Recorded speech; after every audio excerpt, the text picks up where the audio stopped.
With the Pokemon Direct due tomorrow, it's almost certain that we are now going to get confirmation of Sinnoh on the Switch in some form. If we don't, it will be shocking and disappointing, unless there is some overwhelming alternative like a game where we can travel between multiple regions. But the chances of that happening in my mind are near zero, so the most likely scenario is some sort of rework of Diamond, Pearl and Platinum. So with years of speculation having built up around Sinnoh remakes, I'm going to give my thoughts, opinions and expectations on the direction these new games will go. Firstly, Sinnoh was the last region to be based off Japan.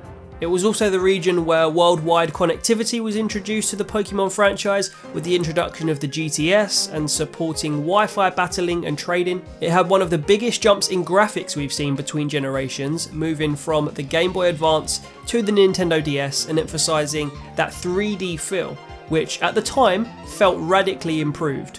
The classic gimmicks we see in all Pokemon games were some of the best in Gen 4 as well, with the underground and Pokemon seals living fondly in the memory. It also inspired Mega Evolution before Mega Evolution actually appeared 2 generations later. What I mean by this is that it took a lot of classic Pokemon lines, particularly from Kanto, and gave them regional stone evolutions with radical new designs such as Magmortar, Electivire, Porygon Z, Licky Licky, Tangrowth, etc. It also shipped 17.7 million copies, which makes it the 4th best-selling game in Pokemon history, only behind the original Red and Blue, Gold and Silver, and most recently Sword and Shield. With all this in mind, it's without a doubt one of the most fondly remembered and nostalgic additions to the Pokemon series, as well as the game that set the future for the franchise in motion so that Pokemon would go on and stay on track as one of the biggest franchises of all time. So, the main bulk of my prediction is that this game is going to expand on the lore.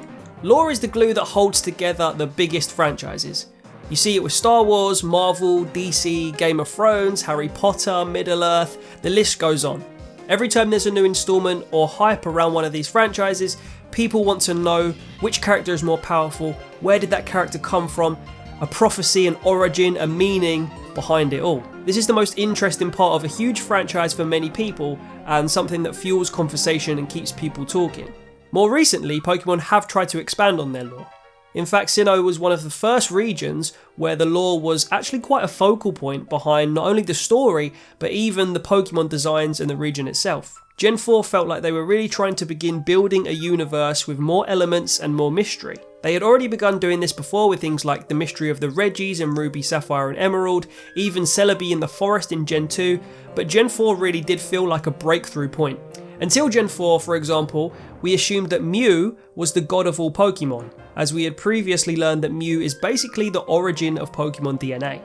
However, the infamous Arceus was introduced, known as the god of all Pokemon. The Dragon Trio were also introduced as the Pokemon who control the fabrics of time, space, and the underworld, or antimatter. You fundamentally cannot get much bigger than this. These Pokemon are inspired by the cutting edge of science, cosmology, and physics. Pokemon in general is very interested in these areas, as we saw for example in Gen 3 with Deoxys and the Moss Deep Space Center, and we continue to see in later installments with the Ultra Beasts storyline in Gen 7.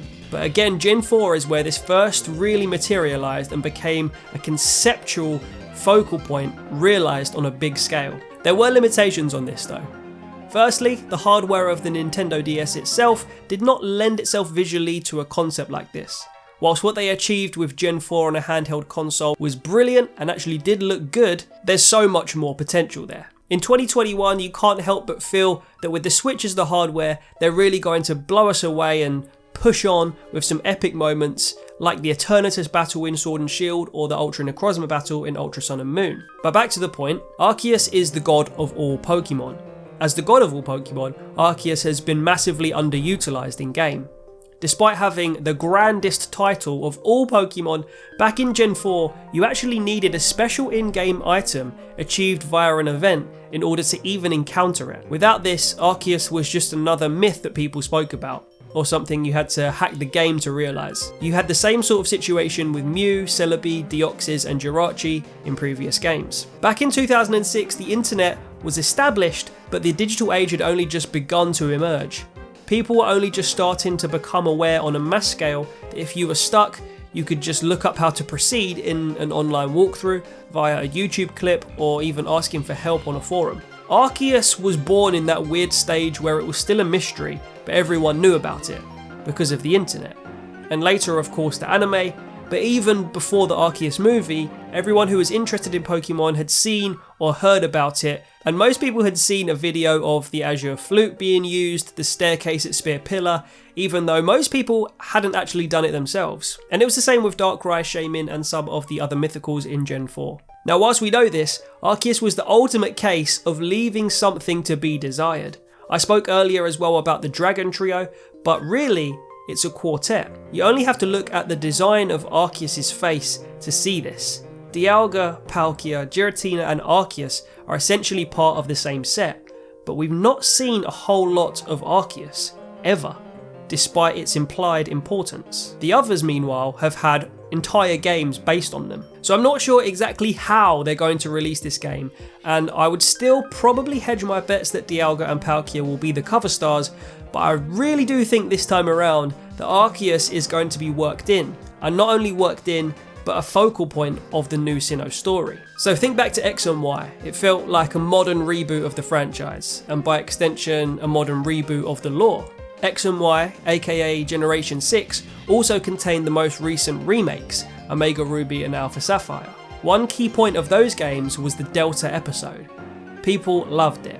Omega Ruby and Alpha Sapphire took the infamous cover stars of the original Ruby and Sapphire, Groudon and Kyogre, and then gave the Emerald cover star Rayquaza probably the best post-game story we've ever seen in a Pokemon game. Interestingly, this also marked the first time we'd ever seen a mythical Pokemon become part of the main story and therefore catchable in-game. The way they worked Deoxys into the Delta episode, taking inspiration from the 7th Pokemon movie, was incredible and it worked really well. And I really think we'll see something similar with Arceus, except in 2021, I think they'll make it bigger and better with probably a dedicated DLC story. They had great success with DLC, and I think it really worked for them financially with both the Isle of Armor and the Crown Tundra for Sword and Shield. But even if they do include whatever they do with Arceus in the main game, there's still so much more DLC potential with the rest of the Gen 4 legendaries and mythicals. There's the whole Darkrai and Cresselia storyline, there's a whole Shaymin story, there's a whole Manaphy story, and it's worth noting also that none of these Pokemon are currently available in Sword and Shield, which is suspicious. Nor is Arceus, and this is why I think this is the route that Pokemon are going to go. But whatever they do with Gen 4 in this game, I think it's going to expand on the lore they have tried to put in place since Gen 6, and that's my fundamental point here. Ultimately, it will be the ultimate improved realization of Gen 4 with Arceus, I think, utilised in the story. I personally think it's unlikely we're going to see Mega Evolution return in any sort of crucial capacity, but there is a chance it could return at some point soon, as I think Game Freak are aware that fans consider it to be one of the best introductions to the Pokemon series we've ever seen. However, for some reason in my mind it's unlikely this time around, and I think it's more likely we'll see more Gigantamax forms or even something brand new. The ultimate treat though would be a game where Megas, even Z-moves and G-Max all coexist, but I think that might be wishful thinking. It's also worth remembering that both the Sinnoh and Johto starters are lacking any sort of exclusive Mega, alternate form, G-Max or even Z-move so far. And the reason I mention Johto is because I also think we will visit Johto in some capacity in the next year or so. Seeing as Gen 4 also gave us Heart Gold and Soul Silver, which were remakes of Gen 2's Gold and Silver and Crystal. I even think there's a small possibility that the Pokemon Direct tomorrow may actually announce Let's Go Johto and then tell us that they're working on another main series title, and they have done this before. But whatever they do with Johto, it could be similar to Let's Go Pikachu and Eevee as many predict, and it could be a direct sequel. It would make sense. Personally, I'd much prefer a Switch version of Heart Gold and Soul Silver later on. To be honest though, again, I think that is wishful thinking. I'll quickly mention as well the main other thing on my wishlist for the new game, which would be to finally see support for the full National Dex, and who knows, maybe all the Mega Forms and the Z-moves too. There are some things that I've missed out here or only touched on briefly, but to save the video being too long, I'll save more topics for another video or after we get some sort of announcement or trailer tomorrow. So in the meantime, please let me know your thoughts on the potential for Sinnoh remakes on the Switch. What do you want to see? What do you think we're going to get? Make sure you subscribe, hit the like button, and I'll see you all next time.